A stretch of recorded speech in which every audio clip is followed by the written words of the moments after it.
Ini kitab yang tidak terlalu tebal, tetapi kalau dibahas rinci ya jadi banyak. Ada syarah-syarah atau penjelasan kitab ini, ada yang judulnya Thoriqul Iman, ada judulnya An-Nahdoh, ada judulnya itu Tabsiratul Afham, ada judulnya kitab Bulughul Maram. Bulughul Maram bukan karya Ibnu Hajar tapi menjelasin kitab Nizamul Islam. Ada juga kumpulan diskusi di channel Al-Uqab misalnya membahas kitab ini. Insya Allah kalau kita mau baca-baca ya, insya Allah ada manfaatnya lah ketika kita membahas kitab ini. Tapi di sisi lain ketika kita banyak membaca itu belum tentu kita ketemu benang merahnya. Banyak kita informasi tapi jadi tidak jelas kitab ini membahas apa. Maka perlu kita lihat ini overview ikhtisornya itu seperti apa, benang merahnya itu di mana, sehingga banyak informasi, banyak maklumat yang ada yang memperkaya ini tidak menjadikan semakin ambiar pahaman kita itu. Ya, semakin tidak jelas, tidak bisa membedakan mana bangunan, mana pasir, mana semen, mana kawat dan sebagainya. Tapi mestinya ketika kita punya banyak informasi, ya, banyak pengetahuan yang terkait itu semakin membuat kita jelas ya arah kitab ini kemana. Nah, untuk sederhananya kita membaca sebuah kitab, ini hal paling mendasar itu ya selain lihat penulisnya ini kemana, judulnya apa, maka lihati al-fihrisnya ini, daftar isinya. Daftar isi ini penting untuk menggambarkan apa? Menggambarkan alur, ya, alur berpikirnya. Nah, kitab ini tidak banyak babnya. Ya, pertama membahas Thoriqul Iman, jalan keimanan, jalan keimanan. Kemudian al-qadha wal qadar, qadha dan qadar. Kenapa langsung ke sini rukun iman ke-6? Ya nanti dibahas di bab Thoriqul Iman, karena ini bicara jalannya, jalan iman itu agar membangkitkan. Nah, itu di Thoriqul Iman ini bukan sekedar supaya beriman saja, tidak, tapi iman itu bagaimana supaya manusia itu bangkit dengan keimanannya. Nah, nanti baru terkait dengan qadha qadar. Kemudian ada al-qiyadatul fikriyatu fil Islam, ya, kepemimpinan berpikir dalam Islam, yakni bagaimana umat itu agar yang menjadikan mereka bergerak apa tidak itu adalah fikroh mereka, pemikiran mereka yang didasari akidah, nanti begitu. Kemudian kaifiyatu hamlid dakwatil islamiyah, tentang tata cara mengemban dakwah Islam. Ini bicara sifat dakwah yang membangkitkan gimana, sebetulnya begitu. Kemudian hadharah islamiyah, ya, peradaban Islam seperti channel ini ya. Kemudian nizamul Islam, sistem Islam, hukum syariat, jenis-jenis hukum syariat, as-sunnah. Kemudian bagaimana meneladani af'al atau perbuatan Rasulullah Shallallahu Alaihi Wasallam. Ini dibahas ya. Kemudian bagaimana ketika ada hukum syariat ini para mujtahid beda-beda pandangan, mana yang mesti ditabani, mana yang diambil, mana yang diterapkan. Nah, ini pembahasan itu. Kemudian ada konun dan dustur, dustur dan konun, undang-undang gimana. Kemudian ada bab tentang akhlak. Nah, ini gambaran ringkas isi kitab ini. Yang kalau diringkas lagi semua bab itu, ini saya yang meringkas ya. Orang bisa beda kesimpulan silahkan. Cuma saya lihat isi kitab ini, kalau kita ambil kata-kata yang singkat itu bagaimana membangkitkan umat ini dengan kebangkitan yang benar.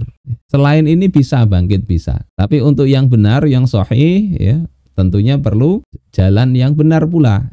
Tanpa Islam bisa bangkit, bisa. Nah, ini yang kita bahas di kitab ini. Dan mengapa kebangkitan ini dibahas oleh musannif? Kalau kita lihat beliau itu bukan sekedar karena keilmuannya lulus S3 di Al-Azhar misalnya langsung nulis berdasarkan keilmuan semata, tidak. Kalau nulis berdasarkan keilmuan mungkin ya lebih banyak tulisan kakek beliau, Yusuf bin Ismail An-Nabhani. Tetapi beliau ini betul-betul memikirkan apa yang mau beliau tulis itu untuk suatu tujuan tertentu. Tujuan tertentunya adalah ya beliau melihat realitas umat Islam. Abad ke-19 dunia Islam itu jatuh di bawah dominasi barat. Jadi runtuh peradaban kaum muslimin itu. Ya bisa kita lihat sampai sekarang itu ya. Sampai ada yang punya anekdot kota apa yang paling jauh di dunia. Orang Arab bikin anekdot gitu. Apa jawabannya kota yang paling jauh? Kata mereka itu adalah Al-Quds. Al-Quds. Palestina itu kota paling jauh. Kenapa alasannya? Itu karena negeri-negeri sekitar itu sudah ngomong mau membantu. Tapi sampai sekarang mulai dulu enggak sampai-sampai. Itu yang jauh. Ya, ini dominasi barat itu mencengkram kaum muslimin. Nah, apa yang salah di dalam diri kita, diri umat ini? Apa yang kurang? Sehingga kok enggak bangkit seperti semestinya. Allah Subhanahu wa taala berfirman, "Kuntum khaira ummah." Kalian itu adalah umat terbaik. Mestinya umat terbaik itu kan umat yang memimpin peradaban, umat yang menjadi rujukan. Negeri-negeri yang lain pasti akan melihat, mencontoh umat yang terbaik ini. Tapi kenapa enggak ada? Ya, ini beliau renungkan dengan pengetahuan beliau dan juga tentunya ilham dari Allah Subhanahu wa taala. Kemudian juga beliau renungkan apa yang membuat Barat menjadi hebat. Gak bisa maju itu apanya?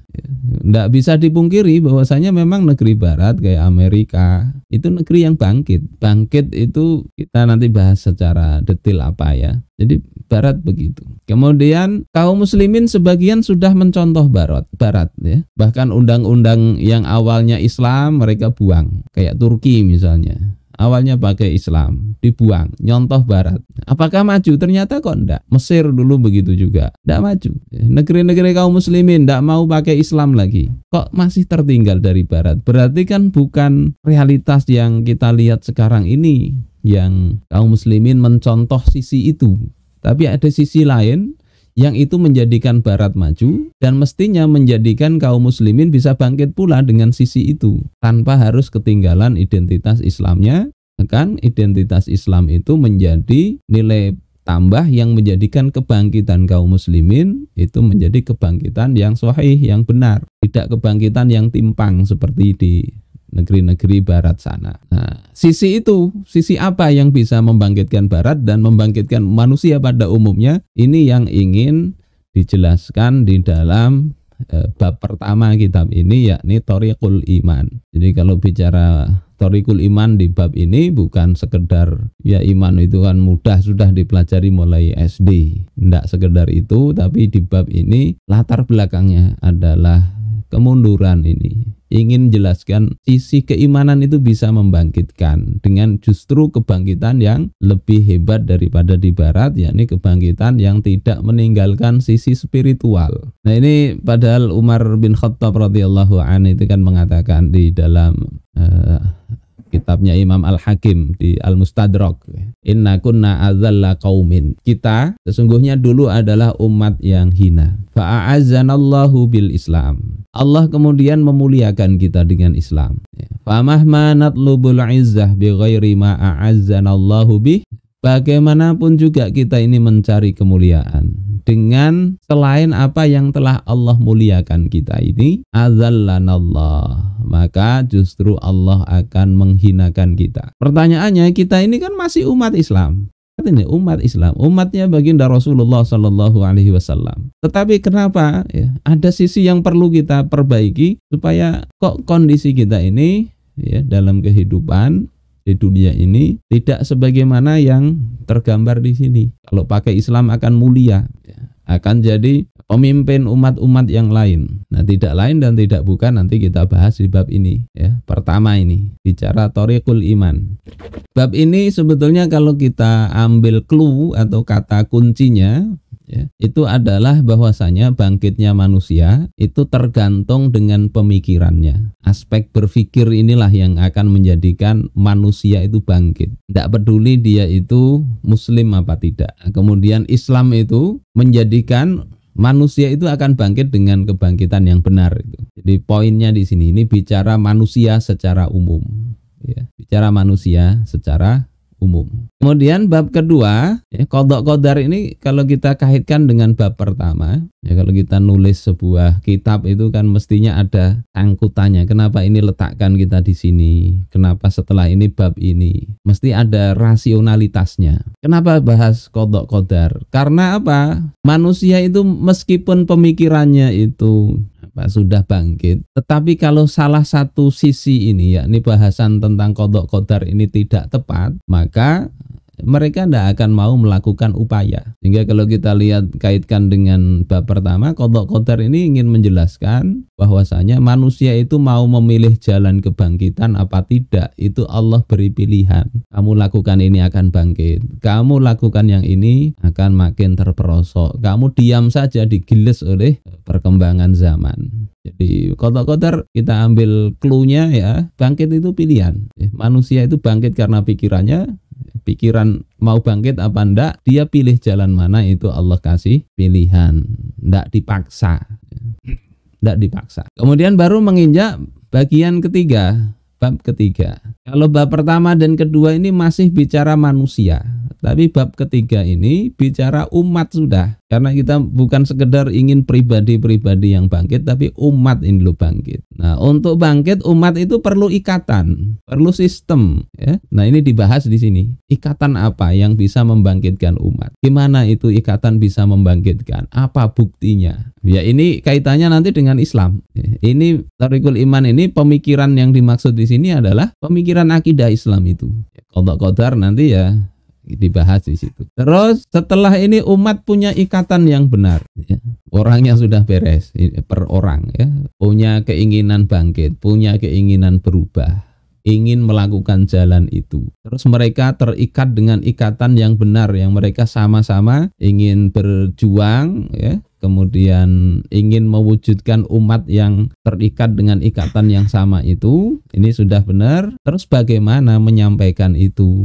Mengemban dakwah ini bagaimana supaya realitas yang ada sekarang ini seperti menjadi realitas yang kita inginkan, yang diinginkan oleh Islam. Nah, ini berbicara sifat dakwah yang membangkitkan umat seperti apa. Yang ada tulisan di Facebook itu, banyak majelis itu bukan majelis ta'lim, tapi majelis ta'wim.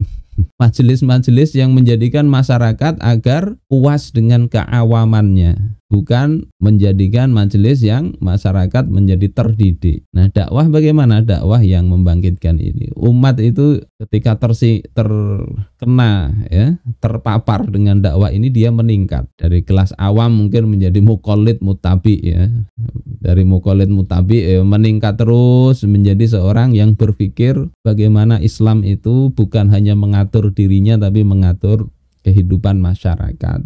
Mestinya dakwah itu ke situ arahnya. Kemudian menjadikan masyarakat bukan hanya sekedar mengejar kenikmatan duniawi, tapi juga mengejar kenikmatan, ya, mempersiapkan untuk kehidupan setelah mati. Bukan hanya untuk urusan pribadi, tapi juga untuk urusan umat. Bagaimana masyarakat itu bisa berpikirnya sesuai dengan landasan Islam. Nah, ini bagaimana dakwahnya? Ini dibahas di bab ini. Jadi ini 4 bab penting ini, ya. Manusianya benerin, mereka setelah bener itu mau memilih jalan yang menuju kebangkitan, mau terikat, ya, dengan masyarakat yang lain dengan sistem yang benar, kemudian mau menjalankan dakwah ini. Nah, bab-bab berikutnya ini bicara tentang Islam seperti apa yang diemban itu, ya. Kita lihat banyak kajian-kajian keislaman. Islam seperti apa? Ya, ada yang menonjolkan aspek tasawufnya, ya, dengan sebagian malah mengingkari syariat, ya. Haji dianggap main-main aja, camping-campingan. Ada begitu kajiannya ramai juga. Ada yang kajiannya nerjemahin Al-Quran tidak karu-karuan, tapi sudah bicara tinggi betul, ya, bicara makrifat-makrifatan. Padahal hukum syariat, ya, nerjemahin Al-Qari'ah misalnya tidak beres-beres. Panjang pendek bacaan Al-Qari'ah jadi Al-Qari'ah. Ya, seperti itu. Itu banyak dakwah-dakwah begitu, ya. Nah, itu tidak dipandang remeh, jangan, ya. Ada sisi-sisi, ya. Ya, semua mestinya saling melengkapi, tapi ada satu sisi yang mestinya tidak boleh dilupakan, dan itu menjadi arah semua materi-materi dakwah. Nah, ini nanti pembahasannya di sini hadharah, kemudian di bab-bab setelahnya ini, ya. Bab-bab setelahnya mana tadi? Nah, ini hadharah Islam ini kan seterusnya ini bicara Islamnya itu secara garis besar tentunya, ya. Islam seperti apa yang mau didakwahkan dan apa bedanya dengan peradaban Barat. Karena kalau tidak difahami perbedaannya nanti merasa mendakwahkan Islam, tetapi yang diseru, ya, yang diserukan justru konsep dan nilai-nilai asing, ya, nilai-nilai yang bukan diajarkan oleh Islam. Insya Allah begitu tentang kitab ini. Baru kita masuk bab pertama. Ya, bab pertama kita tidak bahas detail ya, tapi ya, beberapa poin aja. Bab Thoriqul Iman. Nah ini paragraf pertama ini sebagai pokok pikirannya. Yanhadul insanu, manusia itu akan bangkit. Ini fi'il mudhari', manusia fa'il. Manusia akan bangkit bima indahu min fikrin anil hayati wal kauni wal insan. Dengan apa-apa dari pemikiran yang ada pada dirinya. Bima di sini bisa maknanya disebabkan. Ya, seperti di dalam surah Ar-Rum, Zuharul fasadu fil barri wal bahri bima, ya, bima kasabat aidinnas. Jadi yang akan manusia itu akan bangkit ya dikarenakan pemikirannya. Anil hayati wal kauni wal insan. Pemikiran tentang apa? Ya, karena kalau sekedar mikir, manusia banyak mikir utang, mikir cari jodoh, mikir ini, mikir itu. Oh, berarti sudah bangkit enggak? Tapi pemikiran tentang kehidupan, pikir tentang hidup, wal kaun, alam semesta, wal insan, dan manusia. Kemudian apa? Wa'an ala qatiha jami'iha, dan tentang hubungan ketiganya, yakni hidup, manusia, alam semesta ini apa hubungannya dengan apa? Bima qoblal hayatid dunya, dengan apa-apa yang ada sebelum kehidupan dunia, wa ma ba'daha, dan apa-apa yang ada setelahnya. Jadi di sini ada clue-nya, yakni bangkit, ya, dan pemikiran.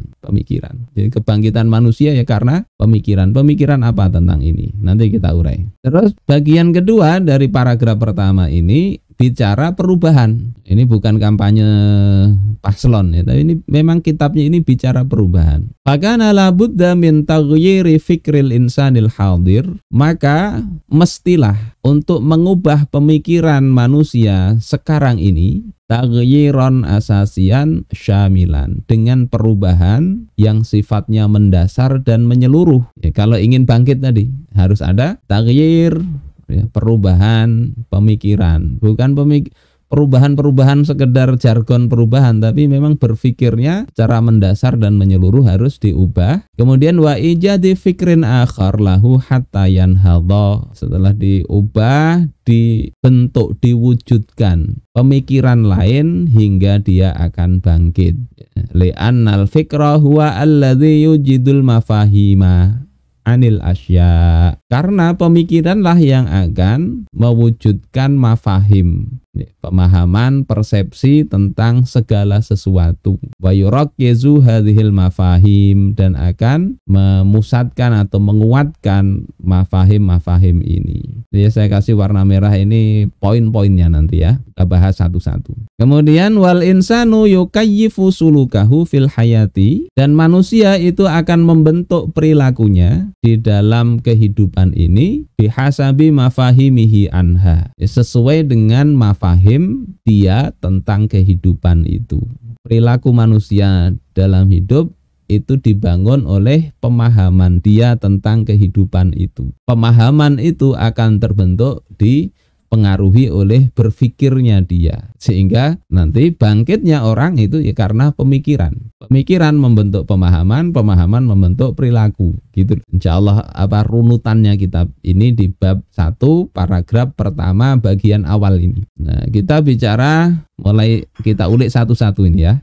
An-Nahdhah, kemudian fikr, kemudian mafahim dan suluk. Apa yang dimaksud An-Nahdhah? Kebangkitan.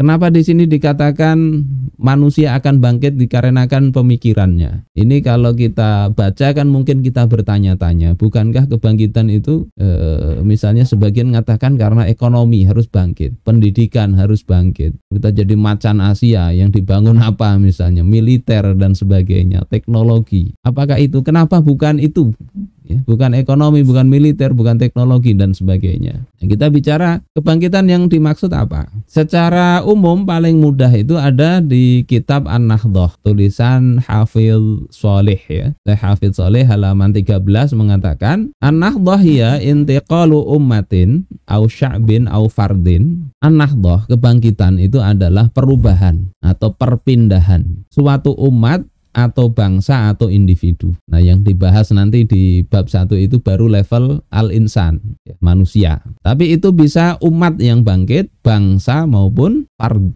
atau individu. Perpindahan dari mana? Min halin, dari satu kondisi, ila halin afdal, kepada kondisi lain yang lebih baik. Bicara kebangkitan itu begitu kita garis bawahi, ada perubahan ke arah yang lebih baik ya. Ada al-irtiqa wal irtifa ya. Ada peningkatan ya. Meningkat. Nah, sekarang nanti kita bisa lihat apanya yang meningkat.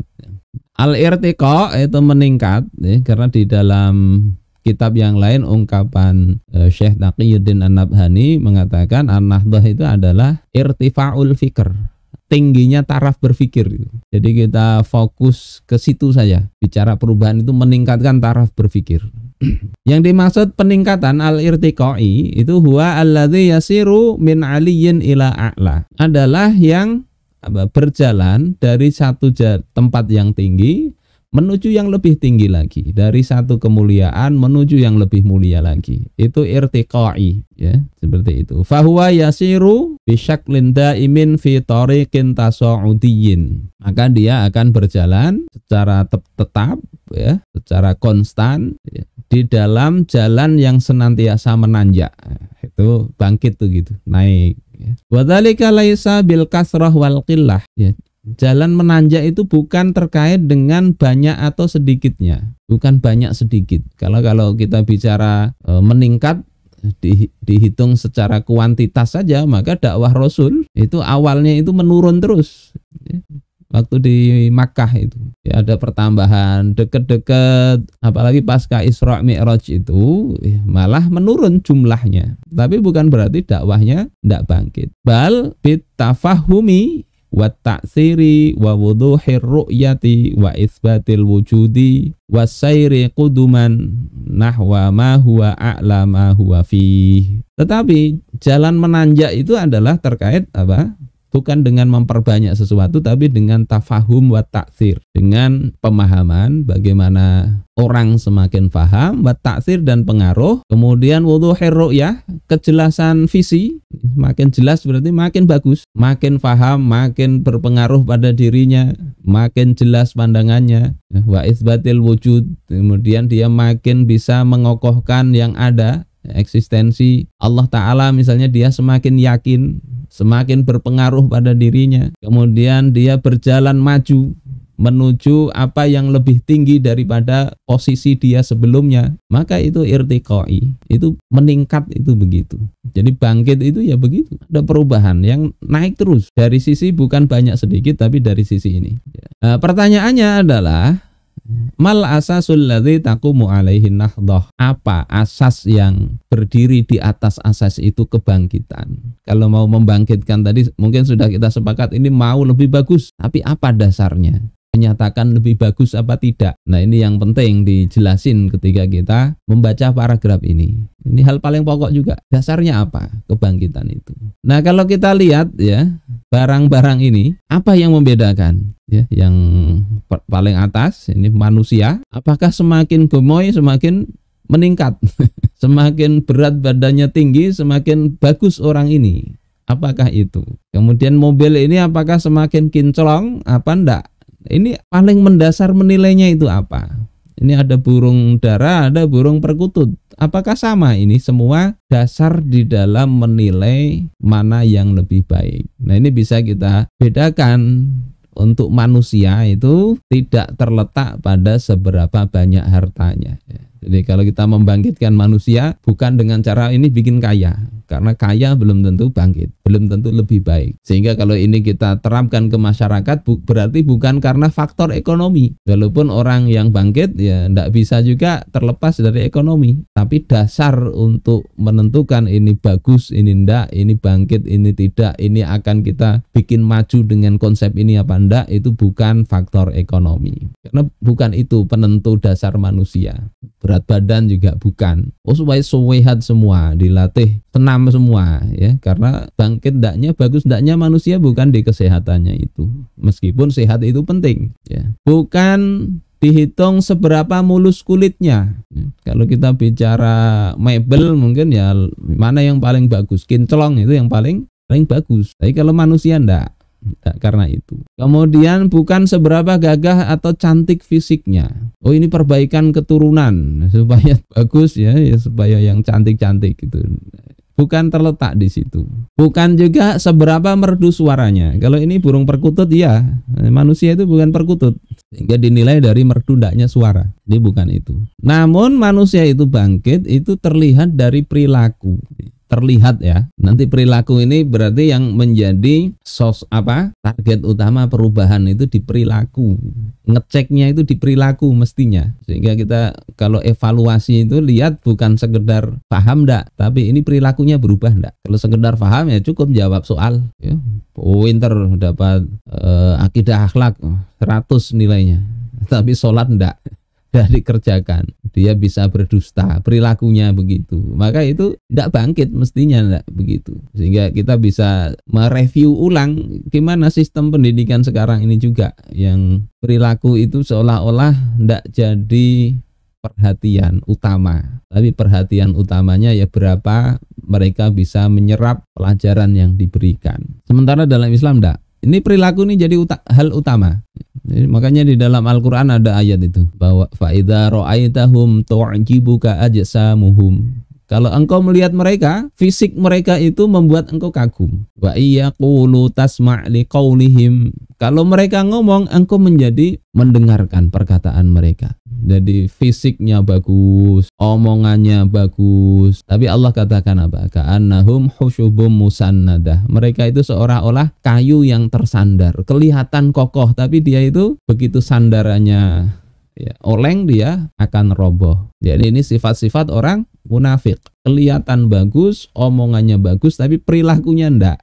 Ya, sehingga menilai seseorang lihat perilaku. Inna akramakum indallahi atqakum. Yang paling mulia dari kalian itu adalah yang paling bertakwa, bukan paling mengetahui, bukan. Meskipun untuk bertakwa itu jalan untuk ke sana, kata Imam Ar-Razi ya ilmu. Harus tahu, tapi tahu saja tidak cukup ya. Insyaallah begitu. Nah, kalau sekarang perilaku ini bahasa Arabnya suluk, ini gimana memperbaikinya? Kalau sekedar perilaku kan kita bisa paksa, kebiasaan. Ya enggak cukup begitu. Ini yang kemudian jadi poin di paragraf ini. Perilaku ini akan berubah tadi dengan perubahan mendasar itu kalau dilakukan proses ini nanti. Proses yang secara bisa kita ambil dari paragraf ini sebetulnya.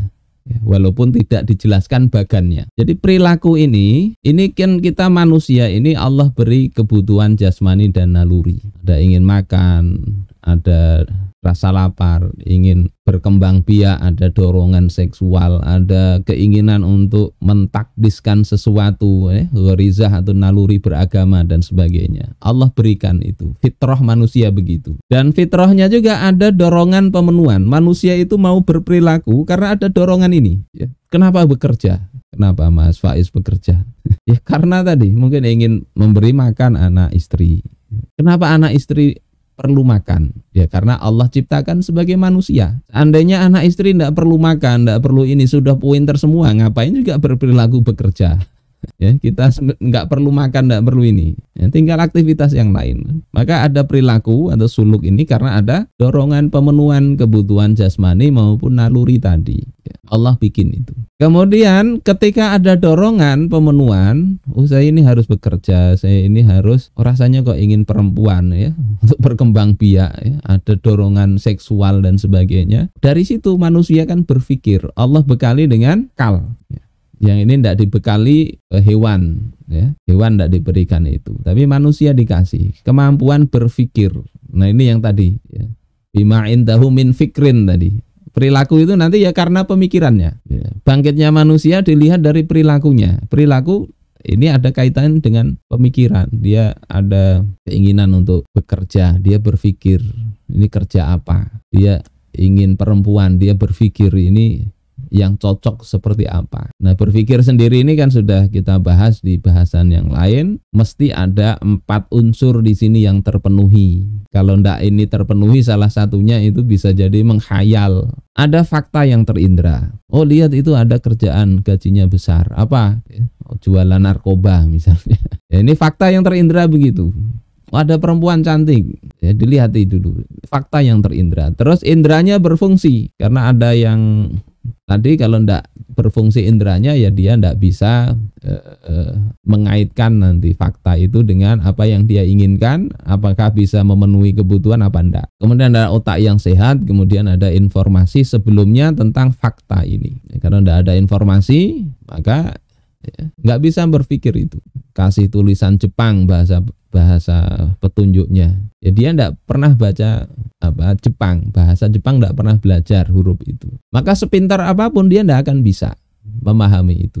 Terus dia punya Google Translate. Nah, dia mikir, berarti ada informasi tentang Google Translate. Nah, dia bisa gunakan itu, bisa paham walaupun dia tidak ngerti awalnya. Itu kaitannya apa? Berpikir ini kan menghukumi fakta. Gambaran sederhananya berpikir itu menghukumi fakta. Ini fakta ini nih gimana? Ini apa? Dan seterusnya. Nah, agar berpikir ini jadi yang namanya mafahim tadi, ya, berpikirnya jadi faham lah bahasa kita. Punya persepsi tertentu. Sudah bisa kita tentukan baik apa tidak, cocok apa tidak. Itu kan mafahim di sini. Cocok apa enggak, baik apa enggak ini berawal dari berpikir. Tapi perlu landasan berpikir tertentu, landasan berpikir, kaidah fikriyahnya. Kalau sekedar mikir tidak ada landasannya atau landasannya berbeda, maka pemahamannya akan berbeda. Sama-sama objeknya sama. Satu bisa menghukumi baik, satu bisa menghukumi jahat.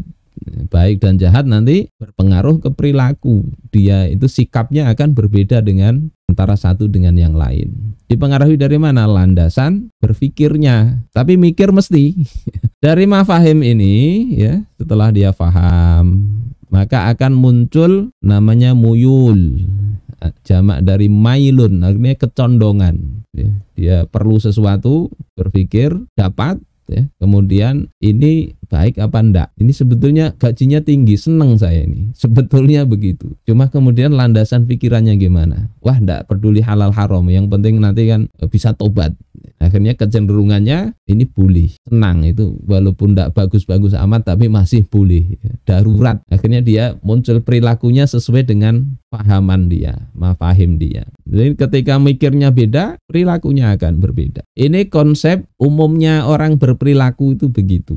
Sehingga ada 3 hal yang perlu kita perhatikan di sini. Pertama, perilaku itu sendiri. Kedua, mafahim. Dan mafahim ini bisa diubah dengan mewujudkan orang itu supaya mikir. Orang supaya mikir. Kemudian dengan berpikir akan terbentuk mafahim. Dari mafahim terbentuk suluk. Nah ini yang kemudian disampaikan oleh Syekh Taqi tadi di slide sebelumnya tadi ya. Nah ini, jadi manusia itu akan bangkit karena tadi mikir dulu, mikir. Dari mikir ini akan terbentuk tadi mafahim. Ada perubahan pemikiran, berubah juga mafahimnya. Dari mafahim baru terbentuk suluk, perilaku. Ya, jadi kalau mau mengubah perilaku, mikirnya dulu ubah. Yang kedua dari berpikir itu bisa terbentuk mafahim. Ya, tinggal landasannya gimana. Nah iman nanti jadi landasannya. Dari mafahim itu bisa terbentuk perilaku. Ya. Sampai slide berapa tadi? Nah ini tadi, ini paragraf pertama sebagian ini kalau dijelasin begitulah gambarannya. Mau mengubah manusia, mau bangkit itu perilakunya bangkit ya, berpikir dulu. Kemudian dari ini terbentuk mafahim dan ya tadi perilakunya akan berubah. Nah sekarang kita bahas mafahim itu apa, mafhum itu apa. Oh kan faham. Nah, enggak seperti itu, enggak sesederhana itu. Mafahim ya, jamak dari mafhum, huwa makna yudraku lahu waqi'un fil dhihni. Mafahim ini ya, pemahaman atau persepsi itu adalah makna, jadi bukan benda ya. Ini makna yang difahami realitas atau faktanya di dalam benak. Jadi dia memikirkan, memahami sesuatu, tapi dia di dalam benaknya faham realitasnya itu. Saya bicara misalnya gini, pedet. Pedet, dengar pedet ya. Mas Faiz tahu pedet itu apa? Yang terbayang di benak itu apa? Enggak tahu, Ustaz. Enggak tahu. Berarti enggak paham. Iya. Tapi orang Jawa ketika dengar kata pedet, itu terbayang di dalam benaknya. Pedet itu anak sapi, ya, anak sapi. Gudel misalnya. Gudel. Orang yang enggak tahu bahasa Jawa mungkin dia enggak tahu. Gudel itu anak ini kalau enggak salah, anak kerbau gudel. Cempe, cempe terbayang oh anak kambing. Nah, itu sederhananya begitulah. Dia paham itu kalau ada terbayang realitasnya di dalam benak dia.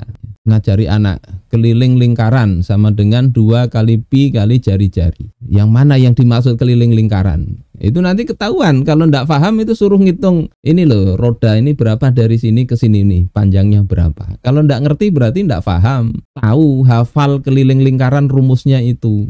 Tapi ngitung, nah ini panjang roda dari sini ke sini berapa. Ndak ngerti berarti belum paham. Meskipun ketika ditulis soal rumusnya dia tahu ya. Suruh ngitung kalau ada jari-jarinya sekian, pi-nya sekian, dia bisa ngitung kelilingnya. Tapi menunjukkan mana bendanya yang betulnya tinggal muternya itu dia enggak paham, enggak tahu. Itu belum paham artinya, meskipun bisa menjawab bisa. Jadi mafhum itu begitu. Dia ada suatu konsep, dia paham realitasnya itu dalam benak dia tergambar tadi. Sawa'un kana waqi'an mahsusan fi kharijidh dhihni wa tasiluhul khawasu mubasyarah. Sama ada apakah faktanya itu fakta yang bisa terindra ya, seperti tadi pedet, gudel, cempe misalnya. Itu faktanya terindra, dia ketika disebut itu tergambar di benak dia, secara langsung dia bisa lihat itu. Amkana waqi'an musallaman bihi, ataukah fakta yang dia terima, nahu maujudun fil khariji tasliman ala waqi'in mahsusin. Fakta yang dia terima bahwasanya itu ada di luar dirinya dengan penerimaan yang dibangun di atas fakta yang bisa diindra. Seperti saya ini ada apa enggak?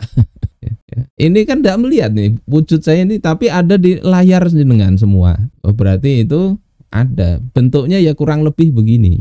Sehingga ketika ketemu, oh ini yang ngisi di Peradaban Islam ID misalnya. Ketemu bisa paham, itu paham artinya. Walaupun tidak terindra secara langsung.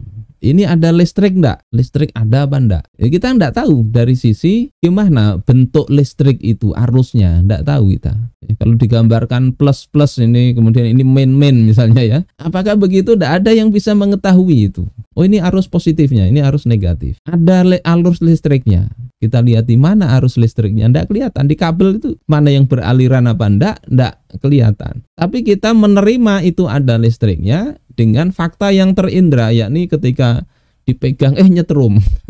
Berarti kesetrum kita, ada indera perasa kita kesetrum, kita bisa paham oh itu ada arusnya. Atau ini dicolok kipas kok muter. Oh ini berarti ada arusnya. Meskipun kita tidak melihat listriknya secara langsung. Tapi di sini sudah kita terima waqi'an musallaman bihi annahu maujud, suatu realitas yang diterima bahwasanya itu ada. Mafhum itu begitu. Jadi ada realitas yang diterima, baik itu langsung kelihatan, langsung bisa dia rasakan dengan panca inderanya, atau tidak langsung tapi bisa melewati panca indera. Ini kadang yang tidak difahami oleh orang-orang ateis itu begitu. Dia maunya itu hanya fakta dengan yang bisa diindra langsung. Kalau tidak langsung dia tidak percaya. Ya sulit lah itu. Tapi bisa diajak mikir pelan-pelan tadi. Listriknya kelihatan enggak mau, setrum aja dia. Siapa tahu setelah disetrum dia agak konslet dikit ya, konsletnya hilang. Wa ma'ada dzalik, yang selain itu fala yu'addu mafhuman wala yakunu min qabilil mafahim. Yang selain itu tidak dihitung sebagai mafhum dan bukanlah dia itu pemahaman. Ini bisa kita lihat ya bagaimana pengajian tidak sampai ke mafhum itu ketika realitas yang dibahas itu nggak ada dalam benak itu. Ya, pusing, semakin pusing mau ngaku nggak paham nanti dianggap nggak sampai level. Akhirnya paham semua. Ya. Maka kajian-kajian dalam Islam itu mestinya ya sampai mafahim tadi, mafhum.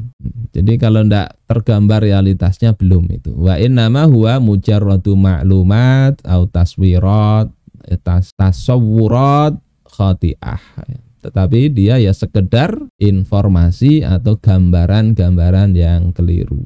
Lebih jelas lagi di Muqaddimatud Dustur ada 2 syarat suatu maklumat informasi itu menjadi mafhum, menjadi mafahim. Pertama ini tadi, makna pemikirannya telah difahami.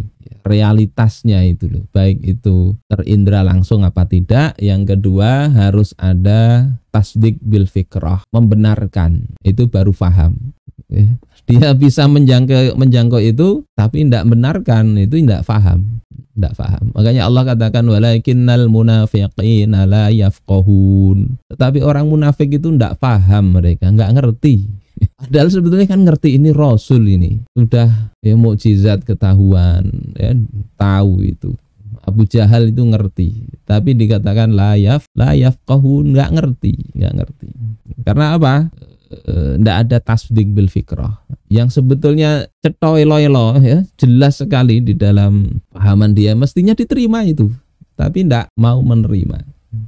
Ini mungkin kemudian di bagian paragraf 1 masih dikatakan wat tariqul wahidu, satu-satunya jalan litaghyiril mafahim, untuk mengubah pemahaman tadi, wa ijadul fikri anil hayatid dunya, adalah mewujudkan pemikiran tentang kehidupan dunia, hatta tujada biwasitatihi al mafahimus sahihatu anha, sehingga dengan mewujudkan pemikiran ini terbentuklah mafahim yang sahih tentang kehidupan dunia tadi. Nah, kalau kita lihat bagian tadi, satu-satunya bentuk mafahim ya harus mikir. Ada amaliyatut tafkir, ngajak manusia ini cerdas itu ya memang ngajari mereka supaya berpikir. Meskipun level berpikirnya mulai serendah apapun ya harus dilakukan itu. Ndak cuma ndak sekedar itu. Makanya Al-Asma'i itu atau Al-Asmu'i itu pernah bertanya kepada Badui, dengan apa engkau mengenal Rob engkau? Ini kan ngajak mikir. Akhirnya si Badui mengatakan adanya tahi onta menunjukkan adanya onta, adanya bekas telapak kaki orang berjalan menunjukkan adanya kaki yang berjalan, langit-langit yang penuh gugusan bintang, ya, laut yang ombak bergelombang begitu, ya, bumi yang ada tanah lapangnya dan sebagainya, itu semua apakah itu tidak cukup untuk menunjukkan adanya sang pencipta? Nah, itu kan level berpikir sederhana, tapi sampai dia keyakinannya ada yang bikin. Dan itu keyakinan yang betul ya. Ada aktivitas ini, aktivitas berpikir. Tidak cukup berpikir ya, hatta tujada biwasitatihi al-mafahimu as-sahihah. Ya, sampai terwujud ya, dengan perantaraan mikir-mikir itu sampai terwujud mafahim yang sahih. Apa yang dimaksud pemikiran tentang kehidupan dunia di sini ya? Ijadul fikri anil hayatid dunya, maknanya adalah pemikiran tentang kehidupan dunia itu adalah majmu'ul ara' wal ahkam allati tarbutul insan bil asya binamatin muayyanin wa tariqatin, ya, muayyanatin. Pemikiran tentang kehidupan dunia ini ya seluruh ya pemikiran-pemikiran dan hukum-hukum yang manusia terikat dengannya, yang itu mengikat manusia ketika dia menghukumi sesuatu dengan namatin muayyanin, dengan mode khusus, mode tertentu, metode tertentu dalam memahami sesuatu, sudut pandang tertentu dalam memahami sesuatu, ya. Pemikiran dan hukum-hukum tentang segala sesuatu itulah. Ini al-fikru anil hayatid dunya. Ya mikirin dunia itu loh, tapi dengan sudut pandang tertentu. Ini hukumnya gimana, ini baik apa tidak, ini terpuji apa tercela dan seterusnya. Mikirin itu. Itu pemikiran tentang kehidupan dunia. Kemudian jam 6.11 sudah ya. Ini satu paragraf. Wal fikru anil hayatid dunya la yatarakkazu tarakkuzan muntijan. Nah ini ya, pemikiran tentang kehidupan dunia tadi, bicara segala hukum banyak hal tadi. itu tidak akan menancap kuat dan muntij, produktif, tidak akan produktif illa ba'da ayyujada al-fikru anil kauni wal insan wal haya, kecuali setelah ada pemikiran tentang alam semesta, manusia dan hidup. Jadi ndak cukup tadi ya, harus dikaitkan dengan manusia, alam semesta dan hidup. Nanti setelah dan sebelumnya itu bagaimana hubungannya. Kalau sekedar dunia saja kan ndak cukup nanti ya. Ini ada pertanggungjawaban. Ini baik, ini buruk, kalau saya langgar bagaimana. Nah, dan seterusnya ya. Jadi yang kedua ini ya, ndak akan pemikiran itu bisa menghasilkan perubahan ya, kecuali harus ada azam, ada tekad ya. La budda minal azmi hina iradatit taghyir. Ini akan menancap kuat, ada muntij, ada produktif ya. Produktif itu dia kaji itu bisa mengefek kepada apa ya dalam kehidupannya. Itu mesti ada azam ketika melakukan, ada keinginan perubahan itu. Dari siapa? Min nafsil mar'i, dari diri orang itu sendiri. Jadi umat yang terkena pemahaman ini, dia akan mewajibkan dirinya sendiri. Ndak apa? Wala yantaziru dzalika min ghairi, tidak memandang yang demikian itu dari selain dia. Dia mikir dirinya dalam skup yang luas tadi, alam semesta, manusia, hidup ya, sebelum dan setelah kehidupan dia pandang dirinya, maka dia akan melihat ini tanggung jawab dirinya, ada azam dirinya tanpa lihat ini siapa. Wa ayyatawajjaha ila mubasyaratil umur binafsihi, dan dia akan mengarahkan secara langsung terhadap berbagai perkara itu dengan dirinya sendiri. Makanya di dalam Al-Qur'an dikatakan itu khudzu ma atainakum biquwwah, ambil apa yang kami berikan kepada engkau biquwwatin, dengan quwwah. Maknanya di sini harus ada azam, tekad, melaksanakan sendiri, bukan bergantung pada yang lain.